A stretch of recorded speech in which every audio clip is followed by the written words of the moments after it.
5 каналдын түз эфирдеги берүүлөрүн ой бүгүн программасы менен улантабыз. Аны мен Каныкей Бозгон алып барам. Саламатсызбы? Акыркы жылдары Бишкекти каптаган кара түтүн жашоочулардын негизги проблемасына айланды. Ал тургай Борбор калабыз дүйнөдөгү эң абасы булганыч шаарлардын катарына кирип калды.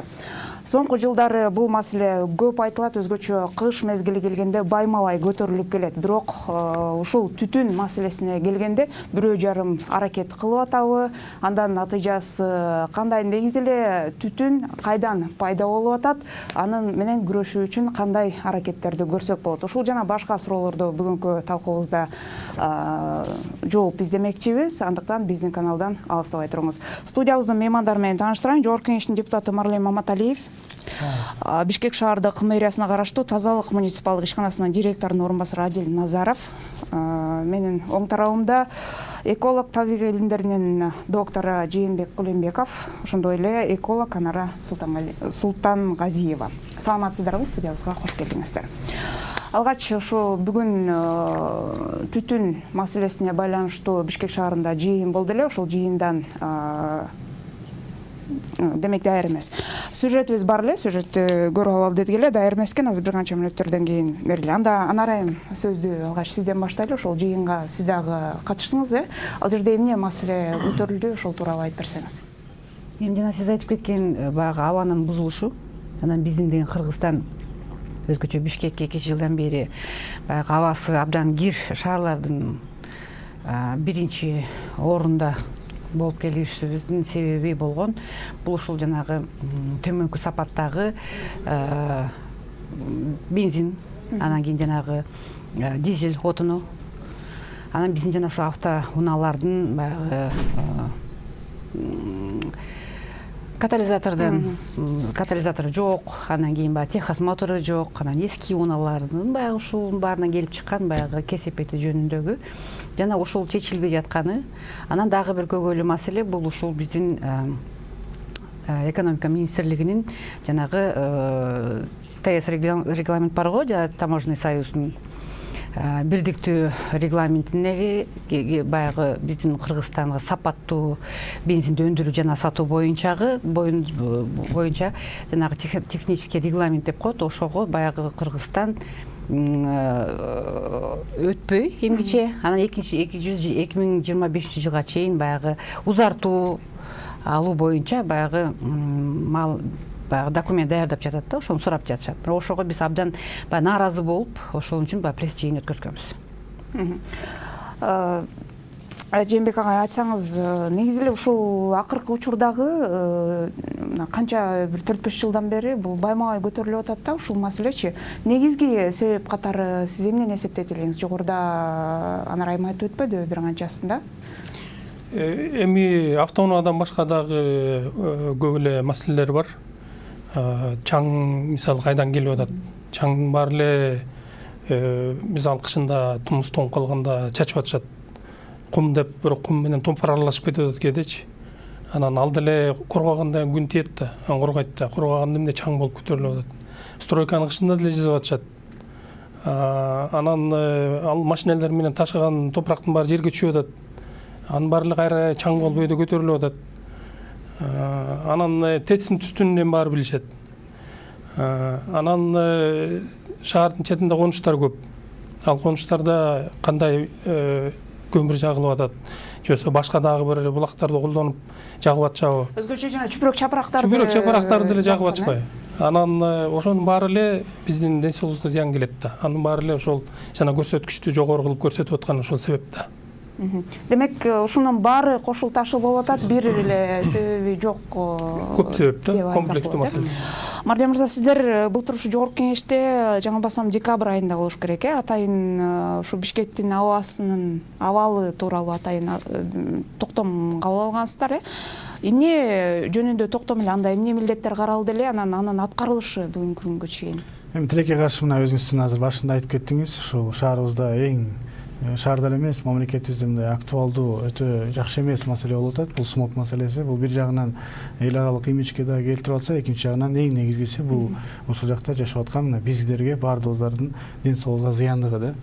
Ошонун алкагында мына 3 жылдан бери, акыркы 3 жыл боюнча ушул каттуу маселе көтөрүлүп аткан. Ошондо биз 1 жыл мурун эмне үчүн бул смог пайда болгон, кайсыл кесепеттер менен пайда болду жана аны кантип азайтабыз, кантип жокко чыгарабыз айрым учурларда. Ушуларга окшогон маселелерди көтөргөнбүз. Мына азыр туура белгилеп кетти. Ошондо дагы айтканбыз эң негизгиси бул ТЭЦ болот.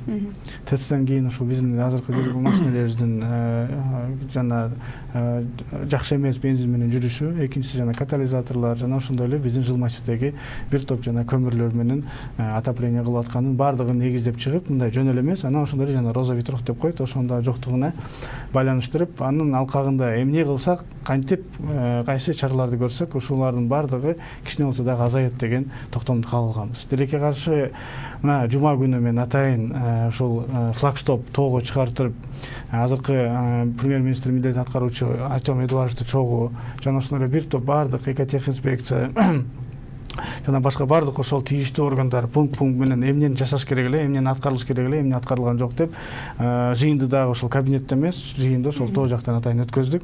Ошол жактан да атайын көрсөтүп, ошол жерде баягы чиновниктерге көрсөтүп, мына кандай биз шаарда жашап атканыбызды көрүп, чынына келгенде биз келатканда мындай тумандай болдук, үстүнө чыкканда күн тийип эле турду да. Мына биз өзүбүз көз менен көрүп, ошол жерден бир топ иш-чараларды, бир топ тапшырмаларды берилди. Бирок ошол эле учурда мына кийинки жума биз жогорку кеңеште кайра карай турган болдук. Ошол токтомдордун баардыгы аткарылган жок. Тилекке каршы биз ушул актуалдуу маселе кышын дагы эле каранат дагы, андан кийин унутулуп калганга байланыштуу биздин да чиновниктерди баардыгын унуткандай эле, бир күндө унуткандай эле баарын унутуп салыптыр, эчтеке кылынбаптыр. Бир дагы айтылган чаралар, иш-чаралар кабыл алынбаптыр тилекке каршы. Эми жөнөкөй эле нерсе ошол жана катализаторлорго айтылып эле запрет койгула сатканга деп, жөнөкөй эле жанагы частный байналарга фильтр койгула, Газпромго чогуу бирдикте өзүбүздүн банктар менен чогуу, мамлекеттик банктар менен РСК менен элге мындай арзандатылган кредит вариантта, рассрочка вариантта жана газовый оборудованияны бергиле деп айткан элек да. Ушулардын баардыгын мындай айтканда бюджеттен көп деле акча талап кылынбаган, бирок ошол эле учурда ошолордун баардыгын кылып койгондо мына азыркы акыбалдан бир аз болсо дагы азыраак болот эле деген жакшы иш-чараларды кабыл алдык эле да. Тилекке каршы бирөөсү дагы аткарылбаптыр. Мен ойлойм кийинки жумада муну сөзсүз карап туруп, тийиштүү органдардын жетекчилери муну сөзсүз түрдө жооп бериш керек деп ойлойм. Мэриянын өкүлүнө сөз берели. Ушул күнгө чейин кандай аракеттер болуп атат ушул маселе менен күрөшүүдө, мэрия? Мен мэриянын өкүлү катары бул жерде көп суроолор бар, биринчиденчи. Анан баарын эле мэрияга жүктөп салган болбойт да. Жок, эми сиздерге тиешелүү, мына ошол эле токтомдун ичинде мэрияга тиешелүү деле милдеттер бар да, туурабы?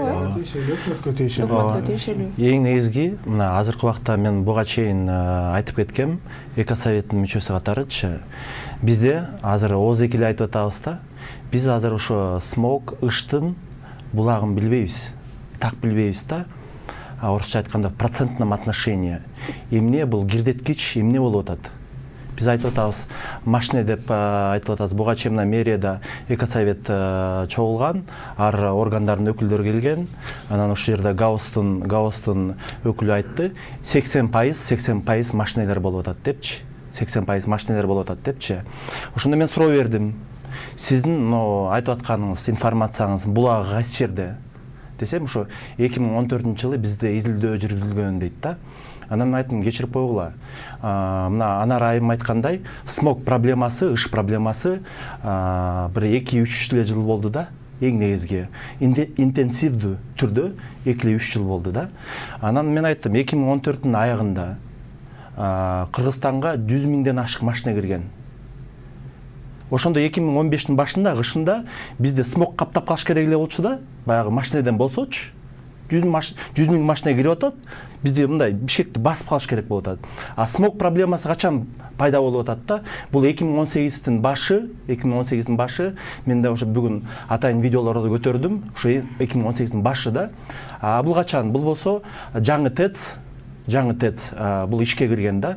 Анан биринчиден биз белгилеп алыш керекпиз. Смог качан пайда болот? Смог пайда болуш үчүн Википедиядан ачкыла, окугула да. 3 шарт керек.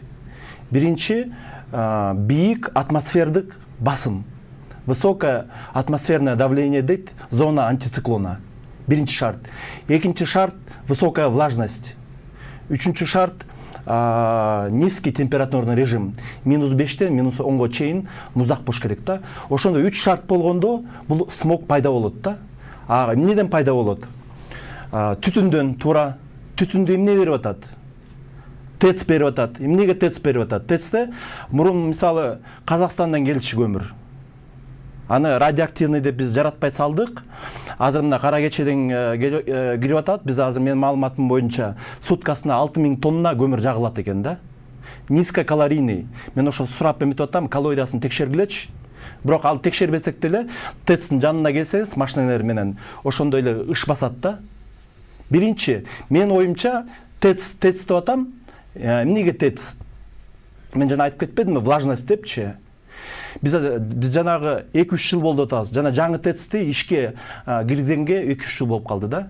Ал балким ТЭЦ жакшы да. Айтып атат, о фильтрлер эле чыгат, ал жерден только пар эле чыгат дейт да, буу эле чыгат дейт. Бул жерде бул комплексный подход керек да. Эмнеге? Ошол балким бул да гипотеза, мен так айта албайм да. Изилдөө жүргүзмөйүнчө биз так айта албайбыз. Ошол буу бизге влажность берип атат. Влажность берип атат, ошо влага, ошо жана микрочастицаларды, жанагы вредный деп атпайлыкпы, ошону кармайт экен да. Ошондой нерселер. Андан тышкары жыл массив, 47 жыл массив бар шаардын тегерегинде. Алар болсо эми баягы эле чоңоюп атат, ал жылдан жылга. Чоңоюп атат, анан баягы эле жакканы кайсы көмүр? Кара кече. Анан ылдыйкы тиги Дордой, Свердловский районунда билесиңер, швейный производство көп. Анан кийин швейный отходдорду эмне кылат алар? Өрттөйт да, жылуулук болсун деп. Бул жактан силердин сурооңузга жооп, мисалы мэрия эмне кылабыз да? Эмне кылабыз? Биз болсо изилдөө жүргүзсөк, биз процентном отношении көрүш керекпиз да. ТЭЦ канча загрязнение берип атат. Ал процентный соотношениеси бар. Ошону беткенден кийин мэрия эмне кылат? Айтыңызчы ошону бизге. Буга эми себептери айтылып атпайбы буга чейин, макул жай мезгилин унутуп калып атабыз, бирок кыш келгенде жыл сайын эле ушул маселе көтөрүлүп атат. Бирок эмне иш жасалды деген суроо болуп атпайбы? Процентном отношении деп атасыз, ошол как раз жок болуп атат да, процентном отношении. Мен айтып берейин, Гаусулка сиз айткандай жанагы 200 айтат, 240 тонна кышында эме болот экен да, баягы выброс. Ошонун 180% именно ошо автоунааларга тийиштүү дейт. Калганы ошо канча болот? 60 болобу? 60 ошо ТЭЦ менен деген тиги ошол жанагы жаңы конуштарга тийиштүү деп айтты. Мен мындай суроо туулуп атат да. Ошол себептен жанагы сырттан келген сапатсыз күйүүчү майларга тыюу салыш керек деген, көзөмөлдөш керек деген маселе көтөрүлүп атат да. Туура, ал да көтөрүлүш керек. Нефтетрейдерлер ассоциациясынын директору да катышты, ал эмне деп атат? Ал ошол бизди баягы ошол жанагы Министерство экономики жасап аткан, отсрочка сурап аткан жанагы постановление, жанагы кайрылуу, мунун баары бул эми акылга сыйбаган нерсе, чынын айтайын. Бул деген баягы адамдын кыргызстандыктарга каршы иштеп мен эсептейм да, мисалы үчүн.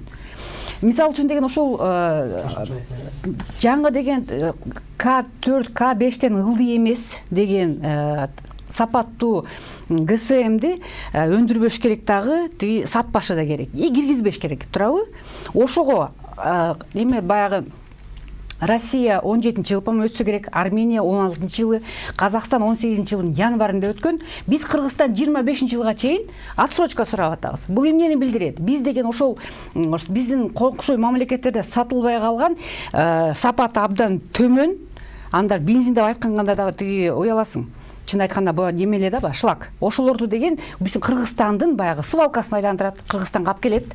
Анан кийин присадканы кошуп туруп, 92-95 сатып атышат болушунча. Жолдун боюнда сатышат. Жанагы ошо автоунаалардан чыккан зыяндуу заттар булгап атат деген нерсени кайдан, ал кайсы маалыматка изилдөөгө ал биз деген изилдөө жасаганбыз. Аны россиялыктар да изилдөө жасаган. Башка чет мамлекеттик серепчилердин дагы изилдөөсүнө таянып, мисалы үчүн бир автоунаа, мен бүгүн пресс-жыйында айттым да, бир автоунаа россиялыктар эсептеп чыкканда, ошону бир эле автоунаа баягы орто жакшы сапаттуу ГСМди колдонгондо эле жылына 2000 тонна зыяндуу выброс кылат экен да, чыгарат экен. Биз санаганбыз, бизде деген 500 000 автоунаа катталган Кыргызстанда турабы? Бирок антейин Ошону баягы жайында деле жүрүп атпайбы? Ошону айтып атпаймынбы? Сиз мэриянын өкүлү айтып атпайбы? Кышында эле смог деп. Кышында эмес, жай кышы бар бизде. Кышында только баягы өң эле күңүрт болуп эле, БАТЭС кошулат да, конуштар кошулгандан кийин өң эле күңүрт болуп эле, анан кийин калыңдап калат. Же болбосо жайында деле турат. Могу тоонун башына жайында эле чыгып келип карап келсеңер, кызыл сары болгон смог моундай турат бизде, кыймылдабай эле. Атмосферанын давлениясы, анан кийин влажность айтпай эле коеюн. Жөн эле турат. Автоунаалардан 80%. Ошондо биздин санап көрсөк, биз изилдеп санап көргөнбүз. Ошондо эсептесек, биздин Кыргызстанда ошо автоунаалар бензин деле саналып, дизелди мен санаган да жокмун да, эсепке кылган жокпуз. Ошондо 8 миллион тонна деген тиги уулуу заттарды демеге бөлүп чыгарат экен. Анан кийин смог болбогон эмне болот бизде? Бир жагынан айткан жагы туура, ошол машинелерден бул ансыз деле көрүнүп турбайбы алардын мындай айткандай, мындай айтканда врединчи. Биз атайын мыйзам кабыл алганбыз, К4, К5 гана только ушул Кыргызстанда алып келинсин, башкалар алып келмесин деген мыйзам кабыл алдык эле. Мына ошол мыйзамдын аткарылбай атыптыр. Азыр мен угуп атам, аны дагы кийинки жылдыратыр. Бул туура эмес. Анткени ал жерде бир-эки компаниянын лоббиси эле жүрүп жатат деп айтам. Мен аны Кудай буйрса кийинки келаткан жумаларда сөзсүз түрдө муну карап чыгабыз. Экинчи жагын мен жана айтып атпаймынбы, атайын эмне үчүн флагштокко алып чыгып көрүп келдик. Ошондой эле маселе жаралатты да, эмнеден бул деген, кайсы жактан смог эң негизги булагы кайсы жакта деп ошол жерде дагы бир топ турдук. Бирок мындай көз менен караганда ошол жерде тесттин жетекчиси да өзү көрдү. Смогтун мындай дээрлик көбү болобу же канча процент болобу билбейм, бирок ошонун дагы көбүрөөк пайызы келип түшүп ошол жака түшүп атат да. Эми бул жерде бир нерсени айтып коелу, жанагы токтомдо биз дагы бир нерсени киргиздик эле, келип аткан угөлдүн баардыгы текшерилсин деп. Анткени мен сизге айтып берейин, мурда модернизация болгонго чейин биз өтө сапаттуу угөлдү жакчыбыз, жана ошо менен бирдикте газ менен аралаштырып жакчыбыз. Биз азыр ал казан деп коет, ошо казандарды толугу менен местный угольга деп, эми жакшы ниет менен кылгандыр, ошо местный угольга берели, өзүнүн ата мекендик ишкерлерди колдой эле деп туруп ошолорду өзгөртүп койдук. Эми жалаң гана, бирок ошол эле учурда текшерилбеген угольдор келип жагып атат да. Мына ошонун кесепети дагы сөзсүз түрдө бар. Бул жерден эч алдабаш керек да, ачык айтыш керек. Анан мен ачык айттым. Как можно это остановить деп, жана бир орус бала экен. Ал айтты, бир фильтр алсак болот эле дейт. Бирок фильтрдин баасы өтө кымбат экен, бир канча миллион доллар экен. Бирок эгерде ошону алып калсак дейт, сөзсүз түрдө бунун кесепети азаят деп, ал дагы мойнуна алды да.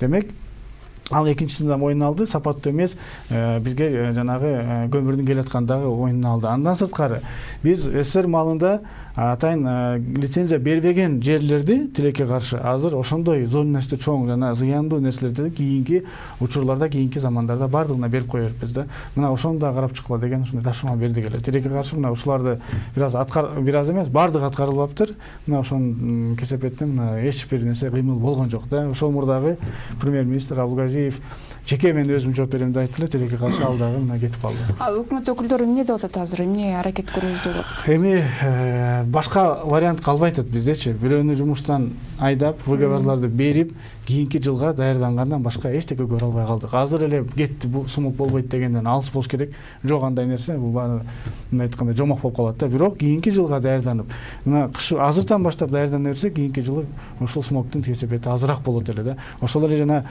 частный банялар, ошолорго деле фильтр койсо болот экен көрсөчү. Бирок ал дагы бир топ акча турат экен, ошону койдуртпай, жана берген тапшырмалар аткарылбаган келип аткан кесепеттин дагы бири да. Эмне кылсак болот азыр ушу мына Марлен мырза айтып атпайбы, көп акча кетпегендей эле бир аракеттерди көрсө болмок бир жылдан бери деп? Бул жакта рекомендациялар бар негизичи. Анан ошого чейин жана бир маселеге дагы кошумча тактап айтып кетейин. Ошо бизде аутсада ошондой изилдөөлөр жүргөн. Мисалы жана машинелердин саны боюнча бизде мамлекеттик каттоо агентствосу бар эмеспи, ошол жерден маалыматты алып, анан биздин Бишкек негизи 150 000 машинеге эле ылайыкталган өзүнүн территориясындачы. Бизде азыр 500 000ден ашык машина бар. Анан ошондон эле билсеңер болот да. Анан ушуга эле мисалы пандемия учурунда катуу күчтүү болуп аткан учурда машинелер чыкпай калган, билесиңерби? Ошондо кандай болуп калган, аба таза болуп калган. Мисалы машинени эметип атышпайбы, жок депчи, жок, ошондо бар. Рекомендацияларга келип турган болсок, мисалы ошол эле газды башка СНГ өлкөлөрүнөн карап көрсөңөр, ошол эле Россия, Казакстан, Армения, даже мына Тажикстан 3 сом, 4 сом куб метри. А бизде азыр 16 сом 50 тыйын. Ошону мисалы азайтса болот. Эмне үчүн биздин өкмөт ошону менен иш кылбайт да?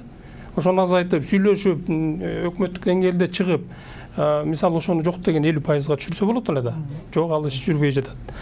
Ошол сыяктуу эле мисалы дагы биздин рекомендацияларга жанагы бактарды отургуш керек. Мисалы кыйдырбаш керек шаардын ичиндечи, бактар кыйылып атат. Кыйылбаш керек аларчы. Же болбосо ошол эле светти мисалы колдонуп атабыз, электричество депчи. Ошону деле баасын ылдыйлатса элдер ошого өтсө мисалы, отун жакпай калса. Мисалы кыш маалында. Мисалы Монголияча боло албайбызбы?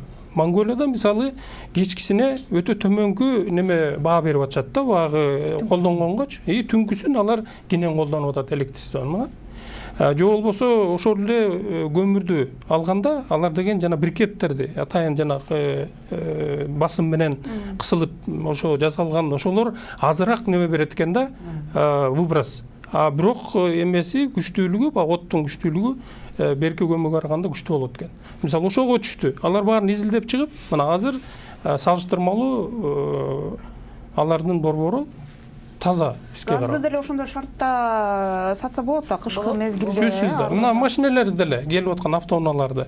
Алардын жанагы бажы ставкасы деп коет эмеспи? Ошолорду мисалы газ менен келип аткан машиналерге же гибридтерге ошолорго нөл кылып койсо болот да, мисалычы. Алар азыр 0. Туурабы? Анан ошол сыяктуу рекомендацияларды айтып атабыз. Мисалы жанагындай немелер төкпөй, андан көрө туз неме кылгыла деп атабыз, көчөлөргө жанагы муздарды эритиш үчүн. Топурак эмес. Туурабы, топурак эмес. Эң эле жакшы ушул газ да. Биздин газдын баасын төмөндөтүш керек. Рубль долларга эмес, рубльга өткөзүп туруп, мына ушундай азыр комитеттерде дагы ошондой сунуш кирип атат. Эгерде өкмөт батыраак ушуну доллар эмес, сомго өткөзүп алса, рубльга жоктон өткөзүп алса, азыркыдай айтканда 17 сомго көтөрүлбөйт эле да. Анан эл дагы ал менен жага баштайт эле. Азыр элди жанагындай оборудование котелдорду берсең дагы жакпайт, анткени ал кымбат түшүп атат. Свет боюнча эми жок дегенде лимитти алып турушубуз керек биз. Инвестицияларды тартыш керек. Мисалы мына Бишкекте канча Бишкек теплоэнерго деген бар, ошондо канча казандар иштеп атат, ошолорду газга өткөрсө болот да, инвестиция тартыпчы. Дагы эле багы көмүрдү колдоно бербейчи. Мэриянын өкүлү өткөндө ошо биздин эфирге келгенде дагы айтты эле да, жанагы туура эмес от жагып аткан мисалы ошол эле мончолор, тегерек чектеги ошо жаңы конуштар дагы ошолорго жана зыяндуу заттарды колдонгондугу үчүн айып пулдарды салып 2,5 миллион сомдун тегерегинде каражат топтолду деп айтты эле да. Ал каражаттар кайра эмнеге сарпталып атат? Ошол айып пул салып эле анан ошо менен чектелип атабы? Бул жер ким келгенин мен так билбейт экенмин. Канча каражат кайсы жерге сарпталганын мен маалыматым жок экен. Анткени мен мына тазалыктан келип атам. Мусор боюнча, свалка боюнча сурасаңыз мен жооп берем. Бирок мен башкача бул жерде суроо туулуп атат да менде.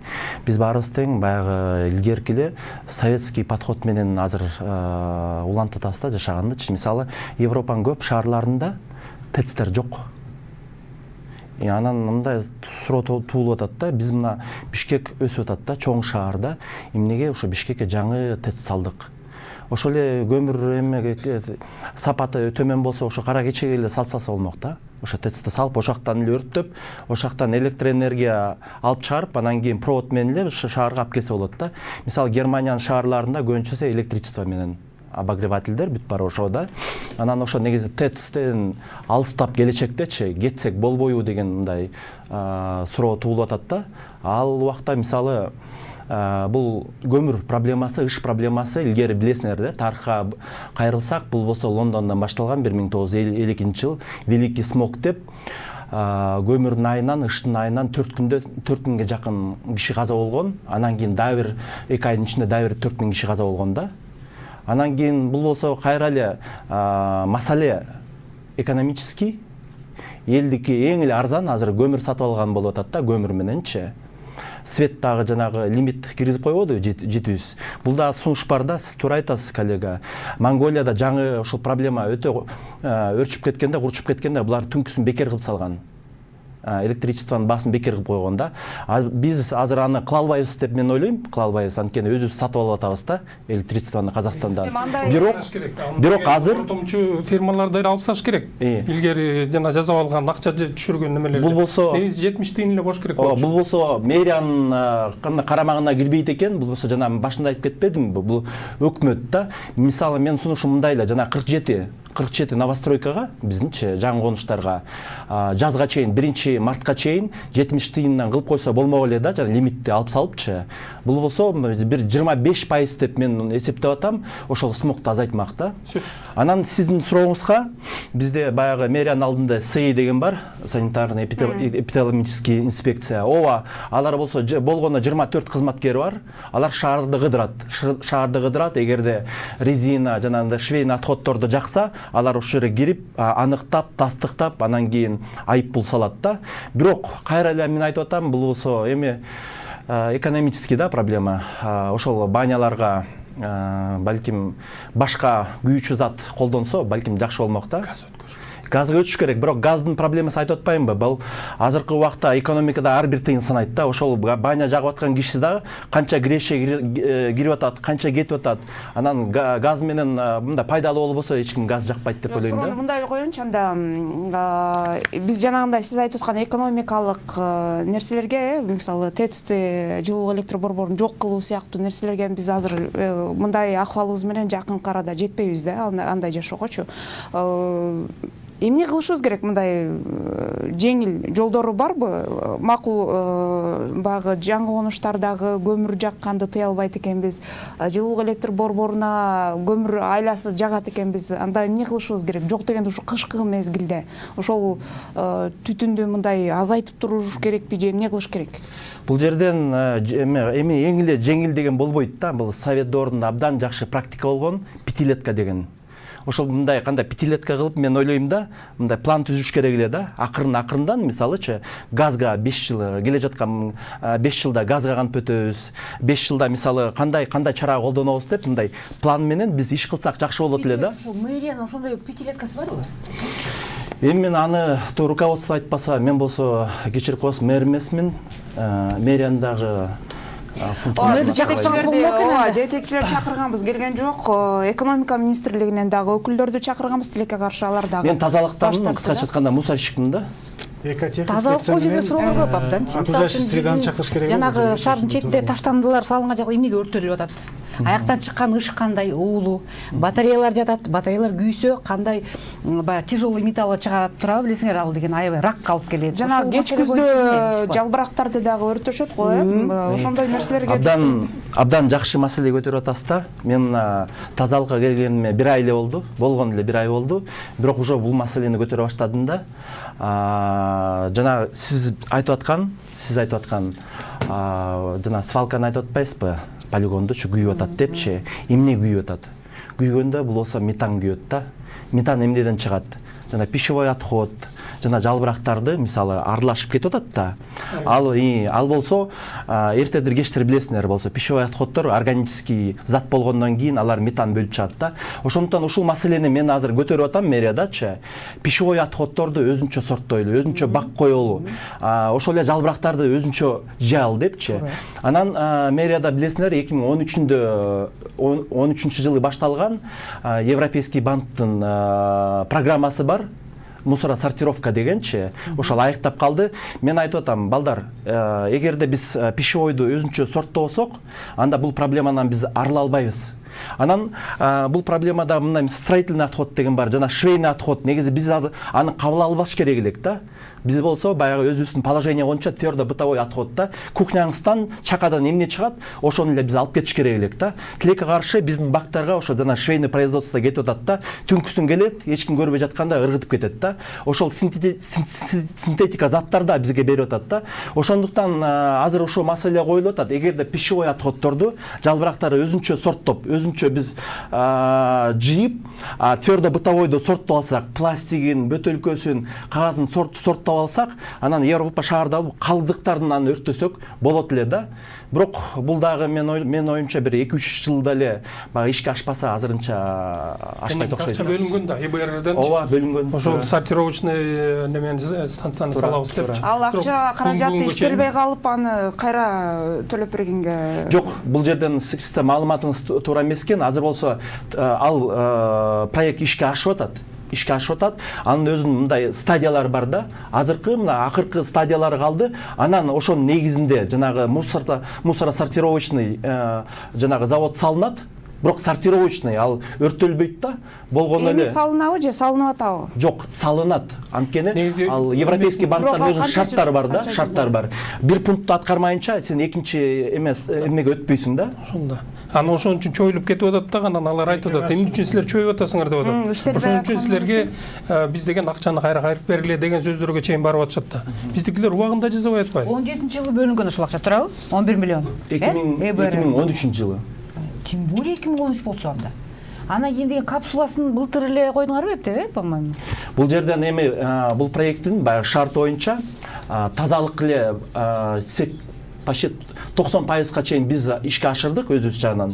Анткени жаңы машиналар келди, мусоровоздор билесиңер, жаңы контейнерлер коюлду, жаңы мусорный площадкалар коюлду да. Биз тазалык өзүбүз жактан 90%га чейин ал шарттарын аткардык да, Европейский банктынчы. Эми бул шарттар свалканын алдында турат да, Бишкекский мусорный полигондун алдында турат. Алар ошолорду аткарса, алар деле ошо мен ойлойм, баягы ишке ашып калса, мусор сорттоло баштаса жакшы болот эле да. Бирок мусор сорттолуу сортировка негизи үйдөн башталат да. Үйдөн башталат. Жок, аны Ошондой талап койбойсуңар, элди көндүрбөйсүңөр. Анан элди көндүрөт да. Атайын жумуш өзүнүн жолу бар да. Биз макул Анан азыр алдын ала мисалы бөлүп коюп деле аны алып барганда кайра эле чогулуп калып атпайбы? Сортировочный жок болсо. Эми ачык нелогично болуп калып айтканда атат. мусордун сортировкасы азыр эле бар да. Мына силер көчөдөн көрүп атасыңар, жашынакай эле бусиктер менен келип эле бактарды бир сыйра тинтип кетет. Алардан кийин жана тачка сүйрүп алып, бомждор келет. Алар сорттойт. Анан кийин Жок, хаотичный болот.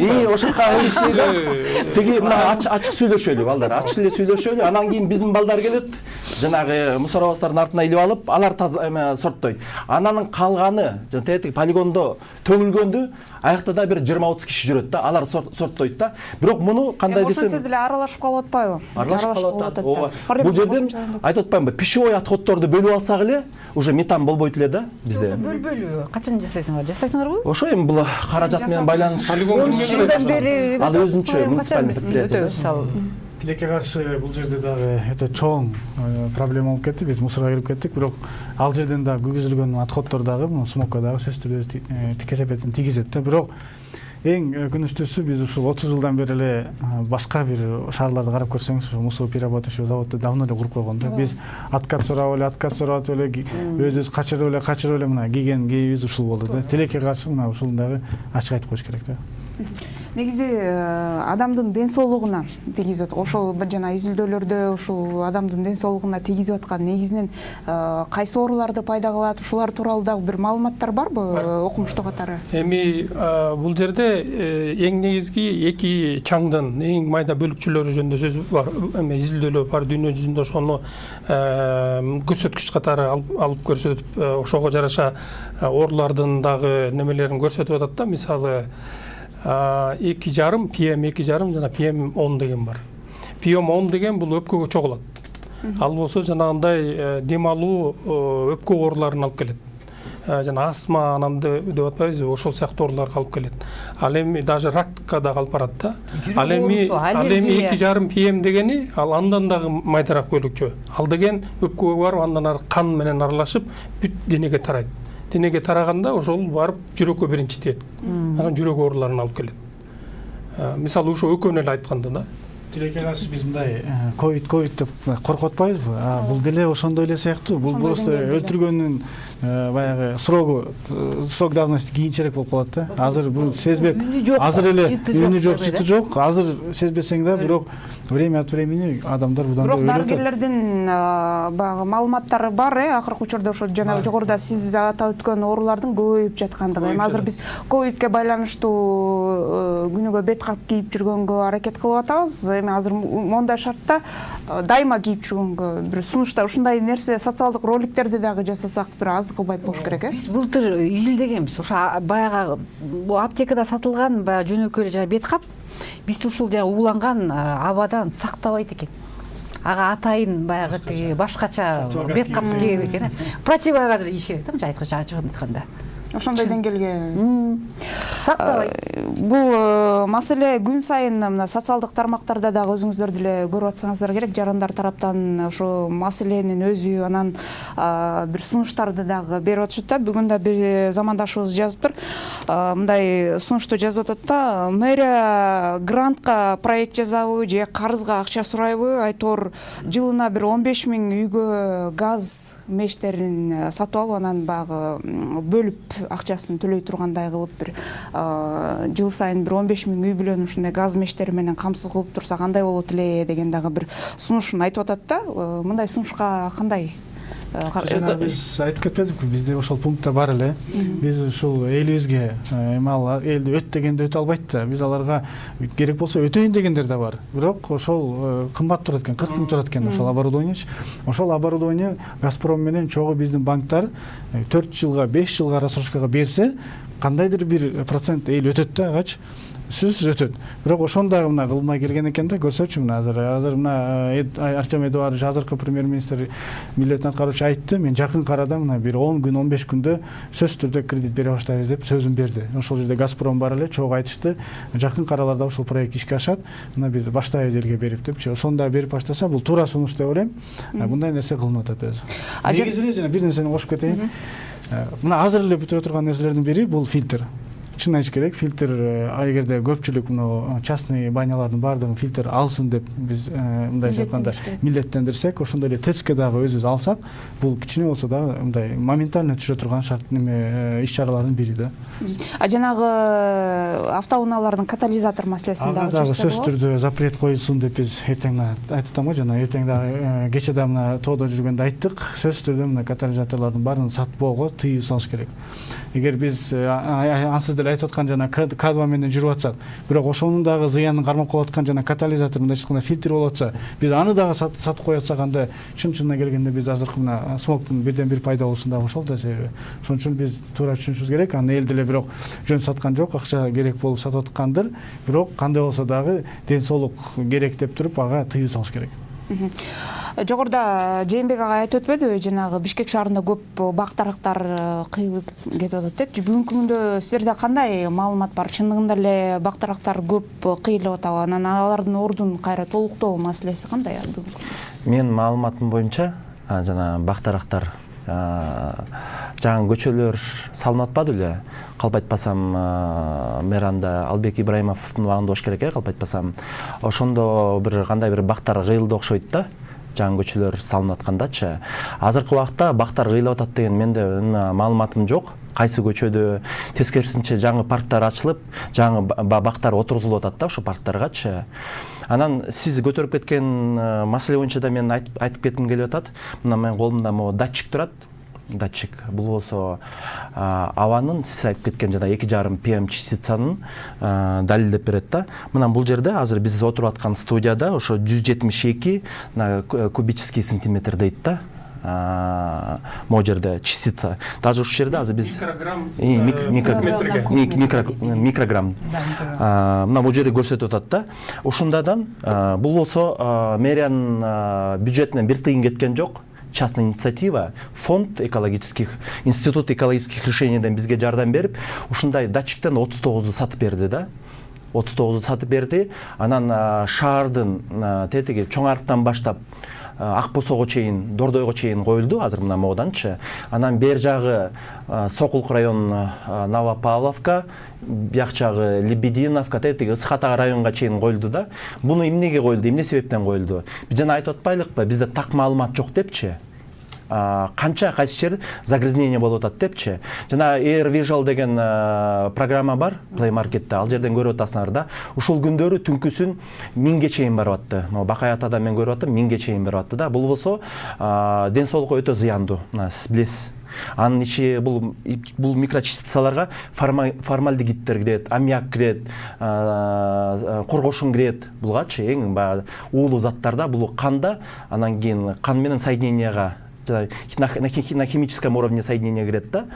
Анан булар эмне керек да? Бул жерде ар бир шаардын бурчунда маалымат, влажность, жанагы углекислый газ, анан кийин жана ПМ частицаларды жалпы бир жерге маалымат кылып, анан кийин математический моделирование менен атмосферное давление, скорость ветра, направление ветра менен биз так маалымат алгыбыз келип атат да. Ошондо деле биз так маалымат ала албайбыз. Эмнеге? Анткени ошол частицалардын составы керек да.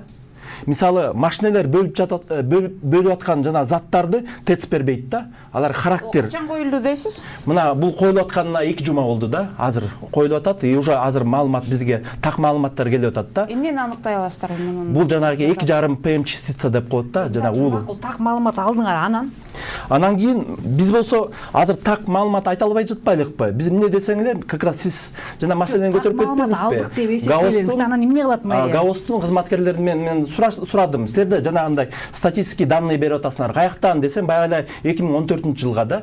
Ал болсо лабораторным образом жанагы забор болуш керек эле жанагы. Гидромет күнүгө эле берип турат, андай данныйлар бар. Жок, кандай, в каком количественном отношении бербей жатпайбы? Эмне частицалар? Сайтында деген тиги эметсеңер болот. Кайрылсаңар болот. Шамал жөнүндө айтып кетти да. Маалымат алдыңар макул, так деп коёлар. Анан эмне кылат мэрия? Айтсаңыз ошону. Бул эң биринчичи, баягы билесиңер да, больницага келсеңиз деле биринчи диагнозун так билип албаса, дарылай берсе болбойт. Эмне кыймылдап айтса диагнозун билбей жаткан турбу, эмгичечи? Биз диагнозун так билбей жатат. Эгерде чыныгында кирбеткич болуп, тест болуп атса, анда тест боюнча биз чара колдонуш керекпиз. Ойлонуш керекпиз да. Аны баягы көздү жумуп кое берсек болот. Аны ошол изилдөөлөрдү биз аутса, мисалы пробный проектин алдык могу октябрдачы. Анан мына ноябрдан баштап азыр ошону изилдеп атабыз. Мына 16-сында 3-күнү изилдеп атасыздар агай? Биз деген бардык булактардан маалыматты так алганга аракет кылып атабыз. Ошол эле биздин улуттук статистика комитетинен алып атабыз. Жанагы эле мамлекеттик каттоодон алып атабыз. Дагы башка булактар бар. Анан Мувгрин алар дагы өзүнүн жолу менен азыр 50 датчикти коюп атышат шааргачы, мисалы. Алар өзүнүн жолун жасап атат. А биз мисалы ошол проект менен бардык жагынан жана модель жөнүндө сөз болуп атат. Мисалы биздин модель ал ден соолукка кандай зыян келип атат деген модель түзүлөт да биздечи. Атайын иштеген кишилер бар ошол модель менен. Анан мына 16-сында 3-күнү ошо бардык биздин Кыргызстандагы ошо маселеге тиешеси барлардын баарын чакырып атабыз. Келгиле, мына биз өзүбүздүн эмелин айтып берели, эмне жумуш кылып атабыз, силер өзүңөрдүн оюңарды бөлүшкүлө деп азыр мына ошол иш жүрүп атат да. Дагы бир ошол эле жарандардан мындай сунуштар болуп атат да. Бир күн шаардагы кыймылды, автоунаалардын кыймылын, өзгөчө жанагы кичи автобустарды токтотуп, кыймылды баягы карантин учурунда токтотподу эле. Ошондой кыштын бир күнүндө токтотуп, анан ошол күнү түтүндү бир текшерип көрбөйлү деген да бир сунуштарын айтып атышат да. Жарандар тарабынан болот. Ушундай нерселерди да бир жасаса болобу? Болот, эми айырмасы болушу мүмкүн. Анткени жана ошол биздин шаардын ичинде жүргөн жанагы тиги бустар деп атпайбызбы, микроавтобустар. Алардын көбүчүсү дизель менен жүрөт да. Дистопливо. Зал ошолорду деле газга өткөрсө болот. Жана чоң машина эме автобустар сатып келесиз деп атпайбы? Ошолор газга өткөрсө болот. Же болбосо, мисалы электричество өткөрсө, анда ошого ылайыктуу завод салыш керек, жанагы эме аккумуляторлорду чыгара турган. Себеби алар аккумулятор менен жүрөт. Мисалы Белоруссияда ошол мисалы опытты колдонушат да, тажрыйбаны. Дагы бир маселе, бул жерде Бишкек шаарында акыркы учурда мындай мыйзамсыз курулуштар, анын ичинде мындай туура эмес, баягы башкы пландын туура эместигинен дагы имараттардын туура эмес салынганы. Бул дагы таасирин берип атат, албетте. Сөзсүз түрдө таасирин берет, анткени биз ошол жөн эле токтомду токуп койгон жокпуз. Биз дагы ошол атайын окумуштууларды чакырып, алар менен да кеңешип, ошол жерде да айтылган Роза Ветров деген болгон мурдачы. Аны жөн эле эмес, аны илимий изилдөөлөр негизинде кайсыл жерге генплан түшүп, кантип шамал келип, мындай шамал болуп туруш керек да шаардачы. Бизде тилекке каршы аны дагы биз мындай таштап салганбыз да, каалаган жерде, каалаган учурда неме боло берет, үйлөр куруло берет, ошонун учур алкагында жана шамал жок. атайын мурдагы изилдерген шамал жок, ошого дагы басым жасашкан. Ал эле эмес, шаарыбыздын жана мындай экологдор мен жаңылышпасам, мындай экологический паспорт деп коет экен го, керек болсо шаарыбыздын экологический паспорту жок экен да. Аны дагы эң башкы план турган. Башкы план эмес, ошол керек болсо экологический паспорттон башташ керек экен өзү негизичи. Бирок тилекке каршы алар да кылынбаптыр, азыр дагы ошолордун нерселери кылынбай калыптыр. экологический паспорту жок. Жок алардыкы да, баарыныкы жок экен. Болгон эмес эч качан. Урматтуу теле көрүүчүлөр, азыр биз берүүбүздүн башында айттык эле, бүгүнкү өткөн жыйындан сюжетибиз бар эле. Ошол сюжетти көрүп алсак, анткени ошол жерде экономика министрлигинин дагы ушул маселе боюнча айткан жообу бар эле. Калааны каптаган кара түтүндүн айынан Бишкек 2 жыл катары менен абасы булганыч шаарлардын сап башына чыгууда. Буга чейин серепчилер борбордун абасын булгоочу негизги фактор деп жылуулук электр борбору менен автоунаалардан чыккан кара түтүндү белгилеген. Эми алар экологиялык маселенин курчуганына сапатсыз сатып алынган күйүүчү майды да кошууда. Бирден бир себеби өзүңөр билгендей, ушул биздин Кыргызстанда колдонуп жаткан тиги төмөнкү сапаттагы бензиндердин дистопливалардын себеби да. Мындан тышкары биздин автоунаалардын 80% катализатору жок жүрүшөт. Андан кийин деген техосмотр уже өтпөй калганбыз. Анан кийин ошо автоунаалардын 60тан ашык пайызы биздин баамдоо боюнча эски автоунаалар. Мына ушунун баары биригип келип, ушу биздин абалыбызды уулантып жатканын себебин бирден бири.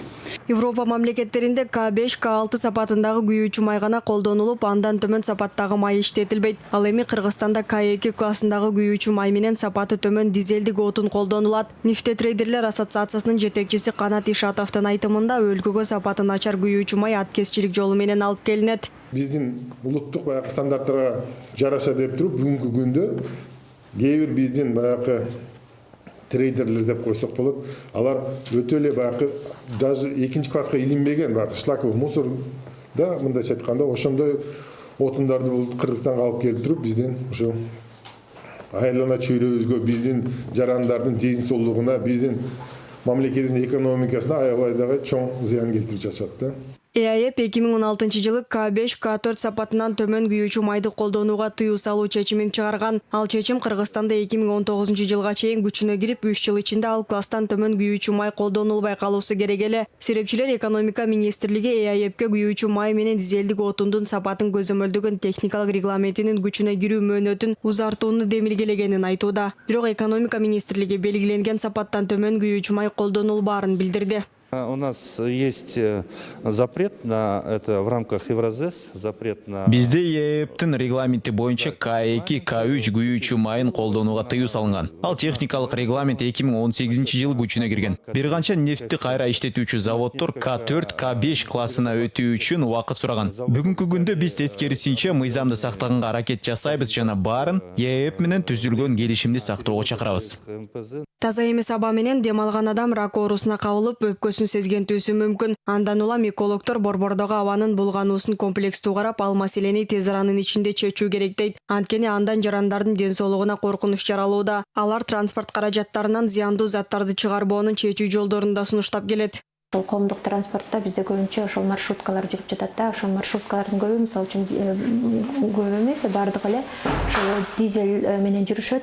Ошол менен бирге дизель бул ошол атмосферага чыгарган мындай коркунучтуу заттарды көбүрөөк чыгарат да. Ошондуктан эгерде чоң автобустарды жүргүзүп, электр автобустарды же болбосо газ менен жүргөн автобустарды жүргүзүп, элдин көп батышына, элдин мындай жеңил ары бери жылышына мүмкүнчүлүк түзсөк, ошо менен дагы мисалы үчүн биз ошол эле атмосферага чыккан зыяндуу заттардын азайтышына алып келишибиз мүмкүн. 2019 жылдагы статистикалык маалыматтарга ылайык Кыргызстанда 450 000 автоунаа бар. Алардан бир жылда 8 миллион тонна уулуу зат чыкса, сапаттуу күйүүчү майды колдонгон бир унаа жылына 2000 тонна уулуу зат бөлүп чыгарат.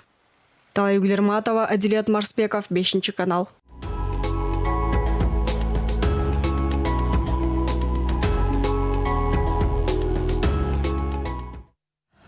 Биз эми соңку суроо менен берүүбүздү жыйынтыктайлы, убактыбыз азайып баратат. Жыйынтыктоочу суроо катары эми кандай аракеттерди көрүшүбүз керек, канткенде жок дегенде мындай азаюуга себеп боло турган бир кандай аракеттерди көрсөк болот? Анар айым, сизден баштайлы. Биз айтпадыкпы, ушул биз жазында чоң жыйын өткөзгөнбүз, тегерек стол өткөзгөнбүз. Ошондо өкмөттүн, жогорку кеңештин, жана мэриянын, жана башка мамлекеттик органдардын, жана компаниялардын, Газпром, башкаларды чакырганбыз да. Ошондо отуруп сүйлөшкөнбүз. Газпром деле макулдугун берди. Ошол чын эле баягы рассрочкага котелун коюп бергенге, ошол деген тиги эгерде биздин жана конуштар, анан кийин могу ТЭЦ деген газга баардыгы өтсө, анда баягы газдын бөлүнүшү баягы көбөйүп, ошонун чемес негизинен баягы баасы да азаят эле да. Мына бул бирден бир чечим. Экинчиси могу деген тиги шаардагы жок дегенде коомдук транспорттарды булар сыртка чыгарып, шаарга деген эртерээк мэрия былтыр эле мактанып атты эле, 100 тиги автобус сатып алдык газ менен жүргөн деп. Кана ошол. Андан кийин 400кө дагы заказ бердик деди. Ошолордун баары алып келсе эле, анан кийин ушу дизелдер сыртка чыкса эле, жоосалар токтотсо эле деген кичине иши арылат элек да. Андан кийин жанагы коомдук мончолорду, анан кийин жанагы тиги таштандыларды жаккан ошого көзөмөл керек. Жэбига. Эми мындан тышкары жанагы айтып атпайбызбы, электр светинин баасын азайтыш керек, газдын колдонуп аткан баасын азайтыш керек деп атабыз. Же болбосо ошол жанагы кредит маселесин кийребиз деп аткандар эң туура. Ошол сыяктуу жана бактарды көбүрөөк отургузуш керек шаарга деген нерселердин баарын жасаш керек. Ошондо акырындап жанагы мисалы жанагы инвестициялар тартып көмүрдүн ордуна газ жакканга аракет кылыш керек. Мына ошондо эле тазарат шаар өзү эле. Марлен мырза. Эми Европа 2030-жылдан баштап толугу менен бензинден кетип, толугу менен электромобилдер жүрөт деген программа кабыл алганда, биз деле жакшыбы жаманбы баары бир буга келебиз. Бирок ушуну эртерээк ушуга ынтылып, мына мен өткөндө ушунда Абылгазиев премьер-министр айткан элем, бизге 1 миллиард сом жылына каралат экен машина оборудование деген статьяга. Ошону кыскартыңыз дагы 300 миллион электрический жана заправкаларды куруп берсеңиз, элге дагы стимул болот, эл ошону өзү ала баштайт. Бул бир жагы. Экинчи жагы, толугу менен аз маршруткаларга лизинговый этип туруп, электромобиль алып келе турган шартты түзүп берсеңиз, алар дагы өтөт. Бул эки. Ошол эле акча бар. Бюджеттеги эле акча. Үчүнчүсү эми жана туура айтып кетти, жана автобустардын баардыгын, анан жанагы газ менен жүрө турган, же болбосо тоже чыгып атпайбы бизде деле. Ошто мен кече дагы бир жыйында айттым. Тендерге канча акча кетет, канчалаган башка кредиттерди алып туруп, башка бирөөлөрдүн автобустарын алып келебиз.